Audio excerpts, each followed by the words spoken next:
মর্মান্তিক পথ দুর্ঘটনায় মৃত্যু হল এক বেসরকারি নার্সিংহোমের কর্মরত নার্সের। মঙ্গলবার রাতে এই দুর্ঘটনাটি ঘটেছে ইসলামপুর থানার বিহার মোড় এলাকায়। মৃত নার্সের নাম প্রিয়াঙ্কা বিশ্বাস, বয়স 28 বছর। তিনি ইসলামপুর থানার অজিত বাস কলোনি এলাকার বাসিন্দা ছিলেন।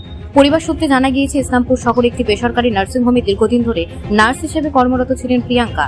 এদিন রাতেও ডিউটি শেষ করে বাড়ি ফেরার পথে বিহার মোড় এলাকায় রাস্তা পার হওয়ার সময় একটি ছোট গাড়ি তাকে ধাক্কা মেরে পালিয়ে যায়। স্থানীয়রা তড়িঘড়ি তাকে উদ্ধার করে ইসলামপুর মহকুমা হাসপাতালে নিয়ে গেলে কর্তব্যরত চিকিৎসক তাকে মৃত বলে ঘোষণা করেন।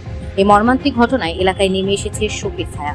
পুলিশ দেহটি ময়নাতদন্তের জন্য ইসলামপুর মর্গে পাঠিয়েছে এবং দুর্ঘটনার তদন্ত শুরু করেছে। এ বিষয়ে স্থানীয় বাসিন্দা জানিয়েছেন, ঘটনাটা আমরা এখনই শুনলাম, শুনে আমরা তো অফিস থেকে আসলাম, এখানে দেখলাম মেয়েটা ওই এয়ার নার্সিংহোমে কাজ করতো। যাওয়ার সময় বাড়ির পথে শুনলাম যে অ্যাক্সিডেন্ট করে গেছে, রোড ক্রস করতে। বাড়ি কোথায় দাদা? বাড়ি শুনলাম বাবুপাড়া। বয়স কেমন হবে দাদা? বয়স 20 থেকে 22 হবে অনুমানিক। কোন গাড়ি মারছে? সেটাও এখনো কিছু জানা যায়নি। আমরা এখন শুনলাম, যেহেতু এখন আমরা হসপিটালে পৌঁছালাম, এখন আমরা বাড়ির লোকজন বলতে পারবে ডিটেলসটা কি হয়েছে না হয়েছে। নাম জানা গেছে? নাম তো আমি জানি, ওর নাম প্রিয়া বলে আমরা ডাকতাম।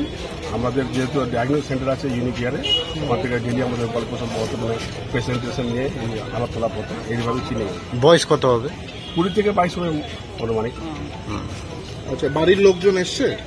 বাড়ির লোকজন তারা দেখতে পাচ্ছি না, হয়তো আসছে, না আসার তো কোনো কারণে আসছে, যদি আশেপাশে মানে আইডেন্টিফাই করা গেছে। আইডেন্টিফাই করা গেছে। ইসলামপুর থেকে বিশেষ প্রতিবেদন, নিউজ টুডে।